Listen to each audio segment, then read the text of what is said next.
Anyway, hey, welcome to another episode. I guess we'll call it an episode.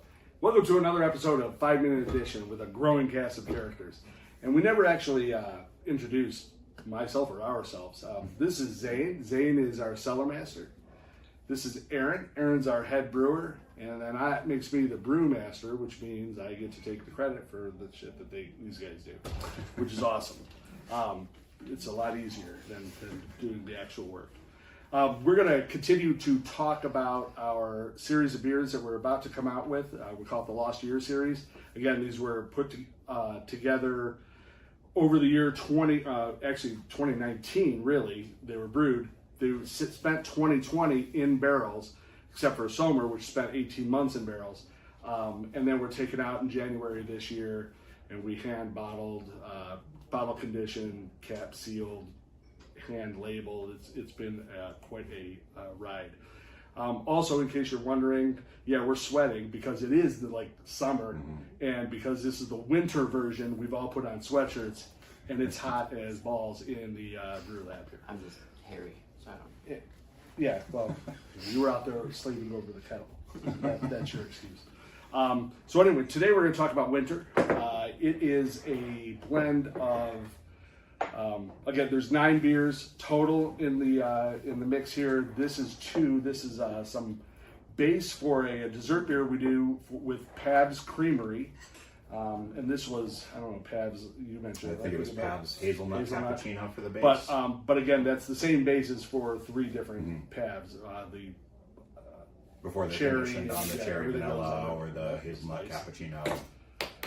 And then the other beer was the Deathly Mallows. Oh, definitely Mallow's base. Base, correct. But anyway. So the important part. So this was actually the first beer that we put into bottles, and we were concerned because you never really know, even though you do the math and you look at all the science of what the condition is going to be like, but obviously we're Nice fine. head, yeah. Yeah, it worked out nice. Great sound. Yeah, it's good. Sound. Yes. Cheers, guys. Cheers. Cheers. Cheers. So obviously it's stouty. Oh, in this, another thing that we did, what, it's stouty in color. Stouty. Yeah, Yes. stouty in color. Just sturdy. You get that vanilla right off the bat, like Yeah. the smell in the nose. So in this, we also infused some Madagascar vanilla beans and some Ceylon cinnamon. And while that sounds like marketing speak, right? It's actually a thing. So the cinnamon you get at the grocery store, or like if you go get a cup of tea somewhere and they give you a cinnamon stick, it's usually really hard. It's kind of like a curled up piece of bark. And that's actually cassis. cassis, I think. Cassis. It's not the same. It's not actual cinnamon. So Ceylon cinnamon looks more like this. I don't know if you can see that, but it's way more brittle. And we do this and we break it up and we put it into the beer. This is vanilla bean, and what's cool about vanilla bean is that well, not cool because it actually sort of sucks. Yeah, it's awful. You have to open it up. You have to open up the vanilla bean to actually get to the really good stuff. So we kind of slid it down the side, and then you gotta scrape out this goo in the center, and that's what actually tastes and smells like vanilla. It's that black stuff right there. But anyway, what? That's enough. You want to show it? You want to hold it up to the camera? Take a good look at our tree bark. But anyway, there's a bunch of this in there, and Zane suggested we tell you about our cinnamon because it's cool. It's way more expensive. This is actually also in our Yuletide. Anytime we use cinnamon, we use this stuff for a number of reasons. One is because the character is different. The cinnamon character is absolutely more cinnamony. And what's interesting to me is that if you ever have a cinnamon candy, it tastes more like this than it does the cassis that you normally get. This is a little bit more spicy, I feel, than you generally get out of the cinnamon you would buy at the grocery store. You get more of the characteristic actually in the nose and the taste when you get it, as opposed to just kind of that mulled cinnamon. And what I also like about this is that it's easy to stand there and break up, Yes. 150 pounds of cinnamon to allow the beer Again, to he doesn't do contact that. with We it. all do that, so he likes to say it's easy. That's bullshit. Come on. I actually do this. Do I not? One of the few things that I do. Sure. All right. I don't think they actually believe that, but I do. I mean, I honestly thought it seemed like one of your favorite things. It is. In fact, it is my favorite. I like brewing with spices. So, Yeah. Pendragon or Pendragon, Yuletide, Yuletide. you definitely love the spice beers. It's kind of become the royal dog. You say that with derision. Well, they're my favorite too, right? Oh, yeah. I love spice beers. I know. But so what do you think, Aaron? Silent Bob, what do you think? Tastes pretty good. Right off the bat, I get a lot of cinnamon on the nose and in the flavor. It's funny is you said that, and I smelled it. I'm like, I get vanilla, and I smelled it. I'm like, yeah, I do actually get cinnamon. Yeah, it's just And of course, as it warms up, you're going to start to pick up more and more of the You sure it's not characteristics because you there's a guys pile of broken cinnamon in front of you? it could It's be a little hard. Yeah. Should have probably timed that better. Pretty sure it's in here too, though. It is. Zane? Oh, it's Thoughts? great beer. I definitely think this is something that I'd prefer to drink a little bit warmer than we probably had that bottle right there. That's why you're going to kind of see me holding my beer like this in my hands often. This is something that I enjoy to drink around 50 degrees. The more it Also warms because up. you can't be trusted to hold anything with just one hand. 2 hands, Zane. How many times you heard that? 2 hands.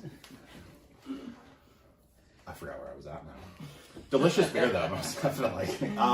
Yeah, but again, with most all of these beers, I think 42 degrees plus, and the stout around 50 degrees for you to really get the full aromatics of the beer itself. Yeah, and this is not just your standard barrel-aged stout. It's got a lot of unique characters. It's obviously a blend, and with the cinnamon and vanilla bean that we use, it really brings out different characters than you would normally get out of a standard barrel-aged, our barrel-aged Vlad, for example, or any barrel-aged beer you can really get via stout. So, Well, yeah, I mean, when we do Vlad, it's straight up just Vlad in a barrel for X time, and you pull whatever out of that barrel. And, you said it's a blend, and it is, but, I mean, honestly, commercially, not in necessarily the craft industry, but most beers are a blend, right? I mean, even some of the great beers, Rodenbach, right? One of my favorite beers of all time is a blend of a 3-year and a 1-year, or, essentially fresh beer from Rodenbach. So, I think there's something interesting about that. Now, I would love to say that we toiled over what beers to blend. We had certain beers, and they were laid down, and we looked at them. We said, what would be the best blend here? We had toyed with the idea, let's just blend them all together and have one wood aged blend. But I think it was actually Zane who was like, we should do these two. And it worked out that way. I think it worked out really well. And they really become their own beer once they go into stainless and they get conditioned upon something like cinnamon or vanilla bean. I mean, it can be a blend in the first place to be something completely separate, and then they just become molded together into this fantastic product. So it really is. It's a great process that is truly a labor of love, and it's been quite a labor. And I think most of this was put together. I mean, it was your idea, Dennis. Don't wrap me up. This Welcome is to 7-minute 7-minute edition. Yeah.